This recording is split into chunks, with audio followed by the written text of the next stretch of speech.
En estos momentos vamos a escuchar la palabra de Dios. Dispón tu corazón para que el mensaje llegue hasta lo más profundo de tu ser.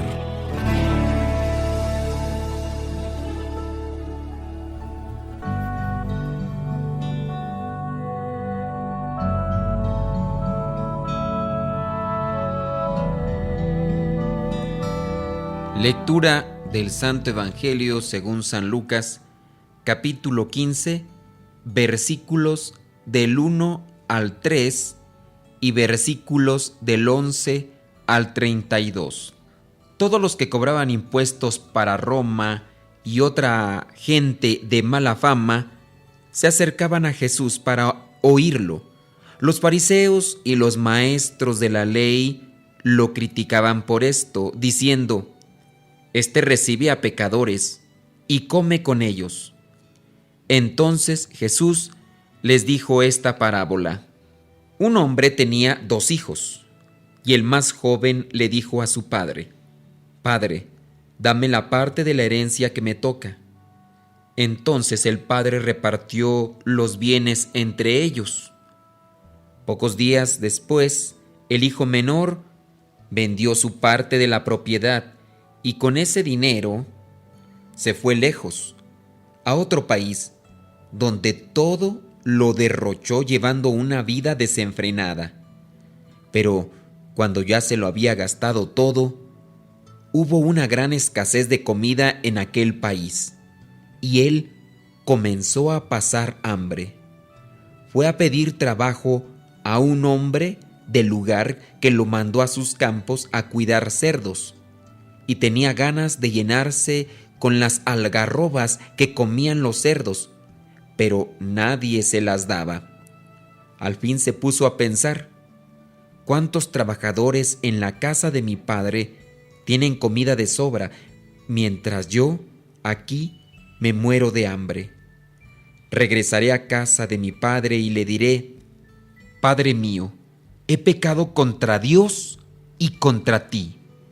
Ya no merezco llamarme tu hijo. Trátame como a uno de tus trabajadores. Así que se puso en camino y regresó a la casa de su padre. Cuando todavía estaba lejos, su padre lo vio y sintió compasión de él. Corrió a su encuentro y lo recibió con abrazos y besos. El hijo le dijo: Padre mío, he pecado contra Dios y contra ti, ya no merezco llamarme tu hijo. Pero el padre ordenó a sus criados: Saquen pronto la mejor ropa y vístanlo, pónganle también un anillo en el dedo y sandalias en los pies. Traigan el becerro más gordo y mátenlo. Vamos a celebrar esto con un banquete, porque este hijo mío estaba muerto y ha vuelto a vivir. Se había perdido y lo hemos encontrado. Comenzaron la fiesta. Entretanto, el hijo mayor estaba en el campo. Cuando regresó y llegó cerca de la casa, oyó la música y el baile. Entonces llamó a uno de los criados y le preguntó qué pasaba. El criado le dijo: Es que su hermano ha vuelto y su padre ha mandado matar el becerro más gordo porque lo recobró sano y salvo. Pero tanto se enojó el hermano mayor que no quería entrar, así que su padre tuvo que salir a rogarle que lo hiciera. Le dijo a su padre: Tú sabes cuántos años te he servido sin desobedecerte nunca, y jamás me has dado ni siquiera un cabrito para tener una comida con mis amigos. En cambio, ahora llega este hijo tuyo que ha malgastado tu dinero con prostitutas y matas para él el becerro más gordo. El padre le contestó: Hijo mío, tú siempre estás conmigo y todo lo que tengo es tuyo. Pero había que celebrar esto con un banquete y alegrarnos porque tu hermano que estaba muerto ha vuelto a vivir. Se había perdido y lo hemos encontrado. Palabra de Dios, te alabamos, Señor. Señor Jesucristo, nuestro divino Salvador, enseñando a los hombres el fuego de tu amor. En esta homilía voy a tratar de no tardarme tanto, porque en sí el mensaje está ahí. Vemos a un padre que le otorga a su hijo menor lo que pide. Después, este hijo menor derrocha aquello que tiene. Pero fíjense, hay algo que debemos de considerar. Hay un versículo específico que hace que este muchacho venga a reaccionar. ¿Y qué es lo que nos hace falta a nosotros? Ya ha gastado todo su dinero en prostitutas y muchísimas otras cosas más. Pero cuando ya pide trabajo, tiene tanta hambre que quisiera comerse la comida de los puercos, pero no puede, porque no se la dan. Y entonces, después de pasar todo este conflicto, toda esta situación difícil y problemática, él hace algo que casi nosotros no hacemos: pensar, tratar de reflexionar lo que tenemos con nuestro Padre y lo que podemos llegar a tener si nos apartamos de Él. Dice el versículo 17 de este evangelio: al fin se puso a pensar. Al fin. Antes no pensaba, se dejaba llevar por las cosas materiales, por los deseos mundanos, se dedicaba solamente a saciar su egoísmo, pero no pensaba. Y es que nos hace falta eso. Desgraciadamente se señala a la iglesia, a la religión, como algo que oprime y que impide pensar. Expresión tan popular de hace muchos años: la religión es el opio del pueblo. ¿Por qué opio? Porque el opio es una droga, y si consumes droga, no piensas y andas como sonámbulo, no razonas bien.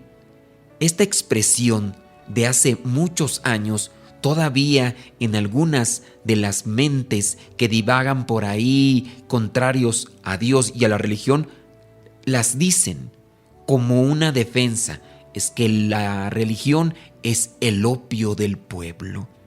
Pero no, la verdadera religión te lleva a reflexionar, a pensar. Considera las cosas materiales que tienes y analiza, pero analiza verdaderamente si es que te dan esa felicidad que llena tu corazón, que llena tu vida.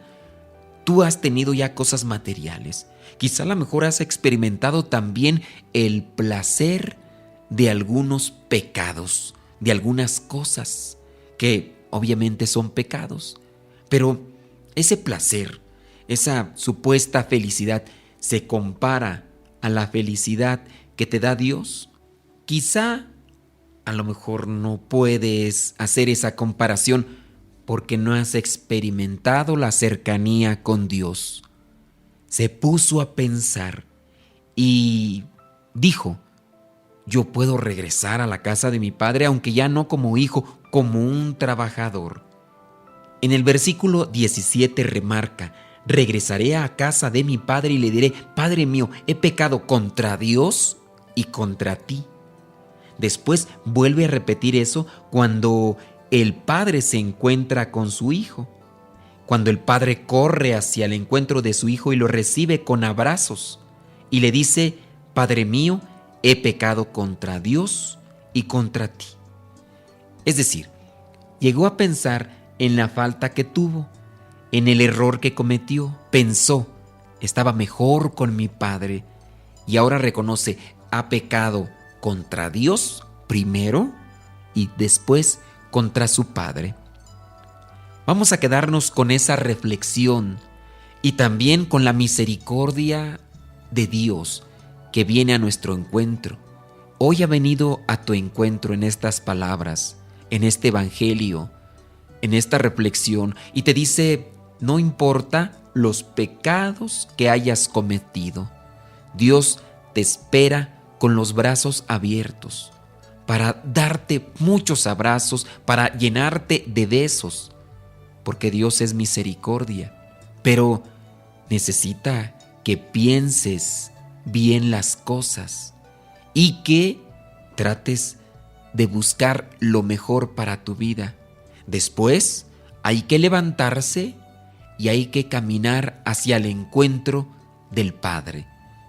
Comprometerse a ya no volver a regresar a donde están los puercos, a donde está la suciedad del pecado, sino dedicarse a trabajar con tu Padre, trabajar con el Padre, porque Él nos va a llenar de amor. Y hay más dicha, hay más felicidad en el cielo por un pecador que se arrepiente que por 99 justos. Pero también ten cuidado, no nos pongamos como en el caso del hijo mayor, celoso, un tanto envidioso de que su padre haya perdonado a su hijo.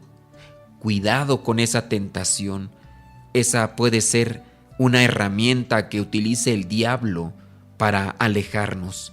Yo, que he entregado mi vida a Dios, y de repente viene por ahí una persona que le ha entregado toda su vida al pecado, al demonio, y ahora se arrepiente y ya Dios lo perdona. No pienses así, esas cosas las engendra el demonio y eso nos puede llevar a perder el cielo que ya hemos prácticamente trabajado con nuestras buenas obras, buscando cumplir la voluntad de Dios. Tengamos cuidado. No sabemos qué pasó con este hijo mayor. Este hijo mayor puede ser alguno de nosotros, o puede ser que seas el hijo menor. Soy el Padre Modesto Lule, de los misioneros servidores de la palabra. La bendición de Dios Todopoderoso, Padre, Hijo y Espíritu Santo, descienda sobre cada uno de ustedes y les acompañe siempre. Vayamos a vivir la palabra. Lámpara es tu palabra para mis pasos, luz en mi sendero. Lámpara es tu palabra para mis pasos, luz en mi sendero. Luz, tu palabra es la luz. Luz, tu palabra es la luz. Yo guardaré tus justos mandamientos.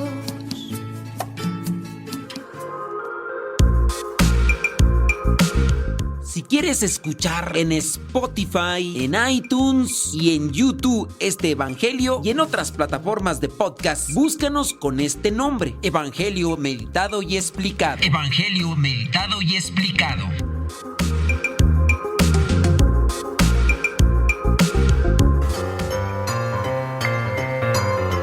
¿Ya estás listo para la trivia? Pues vamos con ella.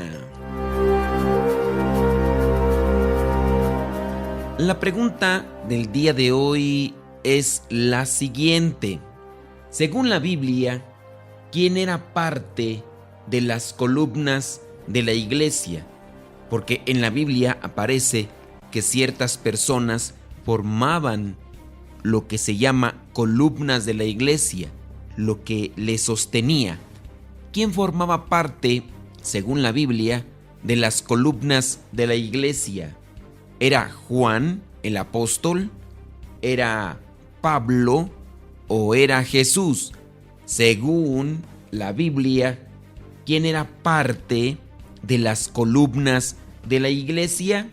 ¿Era Juan, el apóstol? ¿Era San Pablo? ¿O era Jesús?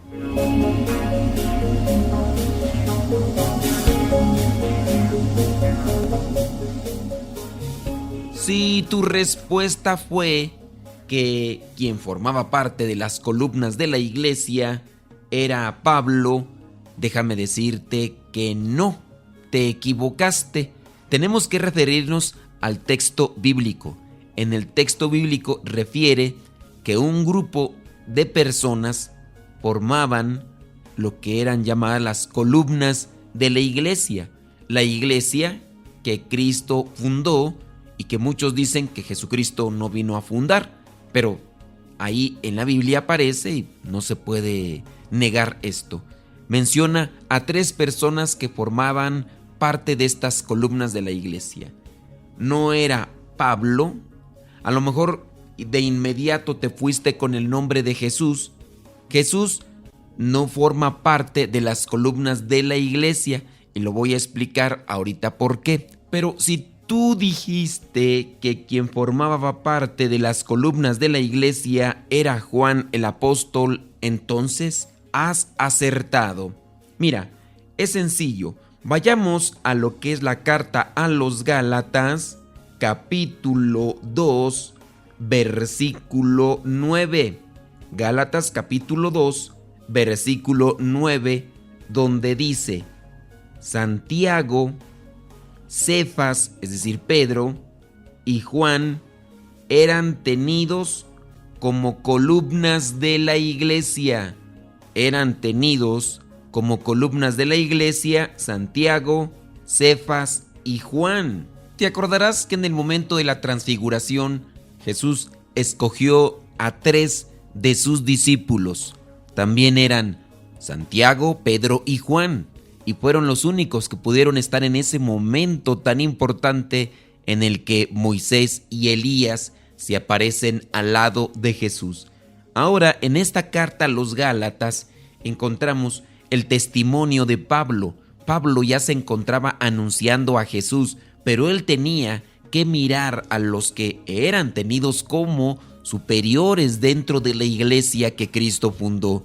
Tú eres Pedro, y sobre esta piedra edificaré mi iglesia. La iglesia debe tener una estructura, debe tener una jerarquía, debe tener a alguien quien esté al frente coordinando y al mismo tiempo que sean las columnas que vienen a dar el soporte. Sí, la piedra angular sin duda es Cristo, pero debe de haber alguien quien dirija, quien coordine, quien pueda dar consejo. En la carta a los Gálatas encontramos en el versículo 2 cuando dice: fui porque Dios me había mostrado que tenía que ir, y allí expuse ante la comunidad el evangelio que anuncio a los no judíos. Esto, dice, sucedió 14 años después, cuando fue a Jerusalén con Bernabé, y dice que también se llevó a Tito. Expuso ante la comunidad Pablo lo que anunciaba de parte de Jesús, y lo explicó también, dice el versículo 2, capítulo 2 de Gálatas, que eso lo explicó en privado ante aquellos que eran reconocidos como de mayor autoridad, para dejar en claro de lo que él estaba haciendo y que su trabajo no era un trabajo inútil. Y ya en el versículo 9 menciona: Santiago, Cefas o Pedro y Juan eran tenidos como columnas de la iglesia.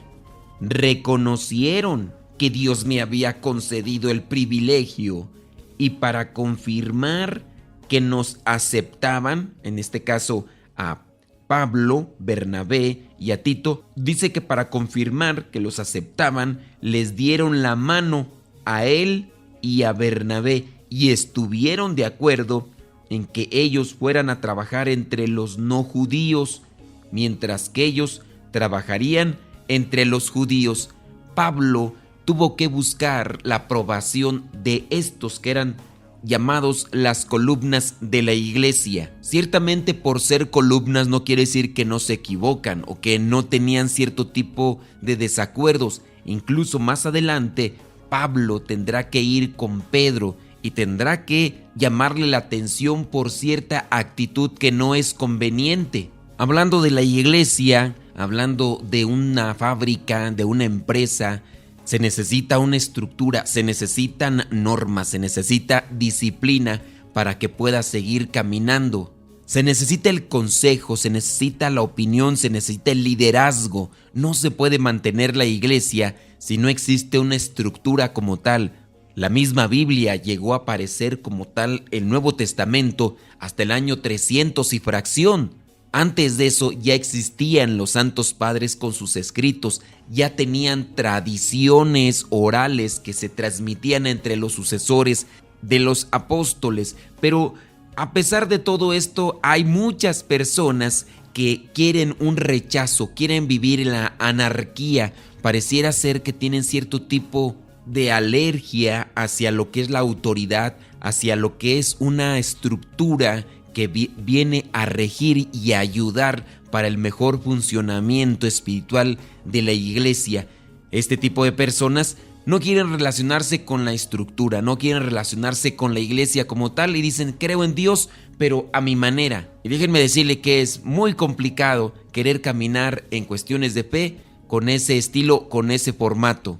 En fin, por cuestiones de tiempo ya no hablamos más de esto, solamente dejarles que la misma Biblia reconoce a 3 personas que son llamadas columnas de la iglesia, que Pablo tuvo que ir con ellos y que también se reunirán en el momento en el que tienen que discutir sobre la circuncisión y otros aspectos más, como por ejemplo los animales impuros y otras cosas. La iglesia ahora se reúne también con los obispos, los cardenales, el papa, para hablar de temas importantes. Recuerda, si quieres analizar un poquito más de esto, está en Gálatas capítulo 2, versículo 2. Jesucristo es la piedra angular. Pedro será la piedra visible de la iglesia de Cristo en este mundo, pero están lo que son estas columnas que ayudan para que la iglesia se mantenga en pie.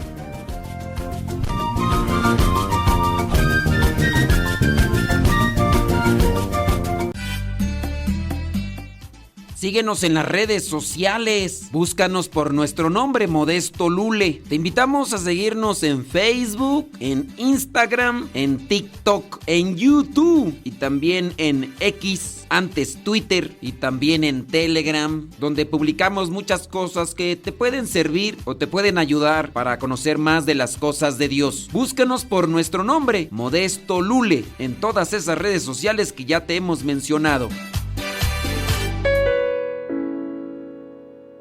Aunque yo caiga, tú me levantas.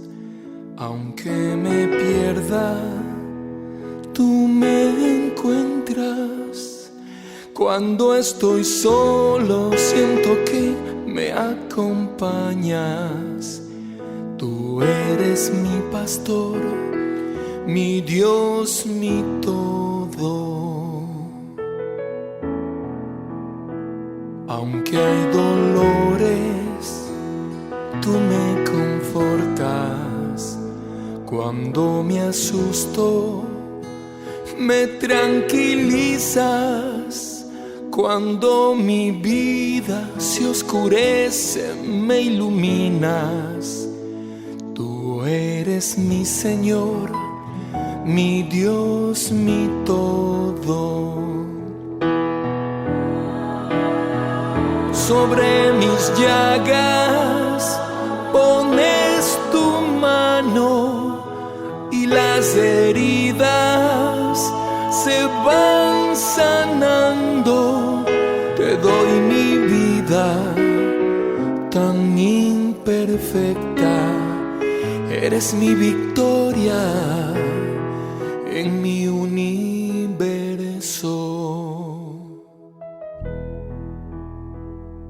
Desde el 13 de agosto del año 2009 trabajamos en la radio. Tú puedes escuchar algunos de nuestros programas en YouTube. Busca el canal que se llama Modesto Radio. También puedes buscar algunos de los programas en Spotify. Puedes buscarlo también como Modesto Radio. Asimismo, también en iTunes y algunas otras plataformas de podcast. Recuerda, tanto en Facebook, en YouTube, Spotify, iTunes y en Telegram. Si quieres escuchar nuestros programas de radio ya pasados, busca Modesto Radio. Incluso también le puedes decir a Alexa, o si nos quieres escuchar en vivo, dile a Alexa que te ponga Radio Cepa.